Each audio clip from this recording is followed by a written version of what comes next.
Hi guys, it's Carly and welcome back to my channel. I'm super excited with you because today I'm sharing with you a plan with me video showing you all the ways that I get organized for term 4. Now if you're a teacher, you feel me when I say that term 4 is hectic, and if you are not a teacher, let me break it down for you. Here's the assumption is term 4, it's like the light at the end of the tunnel. You can see the end in sight, ready and keen for summer holidays. No, it is not like this nice little easy march into the summertime.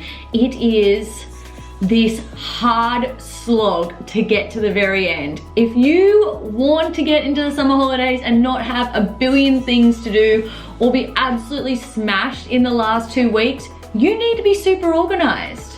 You need to get your shh together, which, if I don't say so myself, I think I'm pretty good at. So keep watching if you want to find out how I get all my life organized for term 4. Okay, now the biggest resource for any teacher is a day book. I use this 6-period day book, and my little trick is I like to have like a little bit of a color coding system. I'm not sure if you can see that really well, where I have my different classes in different colors, so that as soon as I open it up, it's like super easy for me to see what I've got happening that day. I also like to write in there in pencil because, you know, oftentimes I change my mind, or we finish something quicker, or it takes us longer than what I think, so I need to rub it out and add stuff in. In my free periods, I write down all my different jobs that I've got to do and I give them a tick once they're done. And you'll see any of the ticks next to my classes means that I've marked the role. So marking the role is really important just for like legal reasons and, you know, child protection and whatnot. So I like to be really on top of my role marking and making sure that I've got all my roles correctly marked. So I only give that class a tick once I know I've marked the role. So this is really my holy grail in terms of school organization. I like to have like a whole week's worth of lessons planned in advance. So normally on the Thursday or Friday, I will sit down and prep out the entire week. I keep pretty much all my lessons and content on OneNote. That's sort of my platform that I prefer. If you want like a little bit of a video of how I use OneNote, how you can use it and set it up, give this video a thumbs up or leave a comment below. So when I'm prepping my week in advance, it's super easy for me to either just go to my program or go to OneNote and see what I've got planned, and I can just write it straight down in there. So that is an absolute necessity for me. The second way that I get myself organized is through just a regular diary. So this one, Kylie's Roofing and Building Solutions, not an ad, was given to me by my partner Dave. He got 2 at the start of the year and thought very accurately that I might like one. So this is what I use for all my non-school related activities, such as any YouTube, blogging, personal things that I've got going on. I'm sure I've shown you guys this before, but like I'll write down things and then highlight in different colors once I've actually achieved them. So for instance, in this little section here, you can see that blue is school, green is personal, purple is the gym, and pink is blogging or YouTube. And that's sort of like my little color code system, and I only highlight those jobs once I've completed them. I also use the start of month tab in this diary to either write down blogging or YouTube ideas. I've really kind of gone off my blog. I've been blogging for almost 3 years now, and I'm really just not that inspired to blog anymore. I much prefer creating YouTube content. So really I'm mostly just writing down some YouTube ideas in there.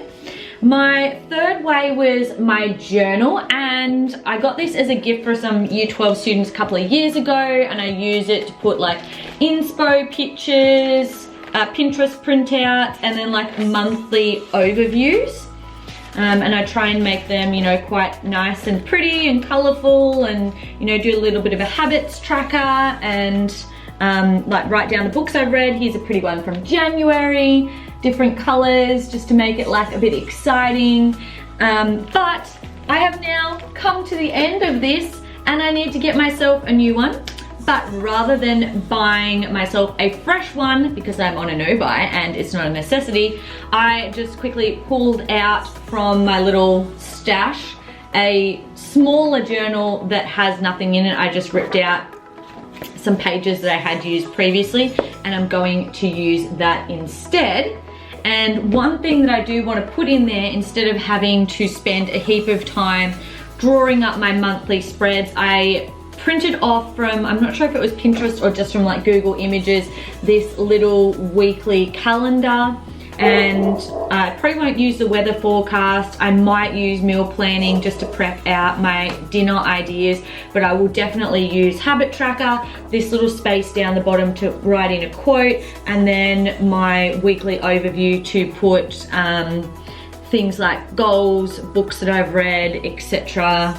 YouTube jobs, etc. Things like that. That's what that's going to be used for. So those two are ways that I kind of plan out my blogging and YouTube, and then my school diary is how I prepped out my school. Another way that I like to keep organized is through this idea of a power list, or have a winning day. I didn't come up with it. My friend Jane told me, and then she got it off someone else. But basically the idea is that you choose 5 habits or goals or something that you want to accomplish every single day. You write them in the task column, and then you tick off Monday through Sunday whether you've done it. If you have achieved all 5 of those tasks in the day, you write a W underneath. You have won that day. And the idea is to win the week, to have more winning days during that whole week than losing days. So if you miss out on one of the 5 things, unfortunately, that means you've lost the day, but that's okay. We're just aiming for more winning days than losing days. So when I first heard about losing the day, no, I'm a perfectionist. I can't lose anything, but it's okay for me to lose like 2 or even 3, as long as, you know, majority wins and I'm winning the day. So that's just like a way I keep organized for sort of positivity and like mental health type things. And my final way that I like to get organized for term 4 is post-it notes. I'm a real visual person, hence the bullet journal and the color coding system and all of this stuff. So I love putting my jobs on post-it notes, writing them up. I've currently got them up on my windows at the moment, and along my windowsill, and along my desk at work. And as soon as I've completed that job from the post-it note, I pull it down, it goes in the bin. So it's a real, like, there's a reward straight away from me completing that job, and that is me taking down the post-it note. I can physically see that my list is getting smaller, and it's that sort of intrinsic reward of me completing things. But I also like to have a few extrinsic rewards as well, whether it's, okay, I complete this job and then I get to go for a walk or to the gym or relax for a little bit of time. But those are kind of my main ways that I keep productive and organized, and I'm always looking for more ideas. So please do me a favor and comment below, what is your #1 way of getting organized, being motivated, and keeping accountable? It doesn't matter whether you're a teacher or not, but if you are a teacher, put down one of your top teaching productivity hacks down below. I hope you guys enjoyed this video. If you did, give it a thumbs up and make sure you subscribe, because I upload new videos every single weekend. I hope you guys have a fantastic week, and I'll see you all in my next video. Bye guys.